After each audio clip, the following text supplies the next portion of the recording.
నా పేరు ఏర్రాఘవులు. మా తిరుపతినాడపల్లి గ్రామం, చేజాల మండలం, నెల్లూరు జిల్లా. మా చెట్లకి నేను 20 సంవత్సరాలు సాగు చేస్తున్నాను చెట్లు. కానీ ఎన్ని మందులు వాడినా పురుగునాకులు, ఈపి ఇలాంటి ఏ పోనే లేదు, తగ్గనే లేదు. మాకు వెంకటేశ్వరు ఒక జీవన ఎరువు, ఇగో ఈ జీవన ఎరువు మాకు అందించినాడు. ఈ ఎరువులు ఒకసారి వాడిన తర్వాత ఈ మందు వాడిన తర్వాత బాగా చెట్లు ఒక లైన్లోకి వచ్చినాయి, కాపు కాస్తూ ఉన్నాయి, కాయలు బాగా షైనింగు లావు బాగా వస్తూ ఉన్నాయి. అది మొదలుకొని మాకు కొంచెం పురుగు నాకుడు ఈ జబ్బులు అనేవి తగ్గినాయి. ఆ తర్వాత ఇప్పుడు మళ్ళీ రెండోసారి వేద్దాం అనుకుంటున్నాను. కానీ ఎప్పుడు కాయలు వస్తూనే ఉన్నాయి, మేము కోస్తూనే ఉన్నాము.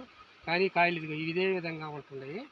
ఈ కాయ చూడండి ఎట్టుందో, దీని షైనింగ్ కానీ ఈ చూడు, ఈ కాయ ఛాయ ఎంత నీట్గా ఉందో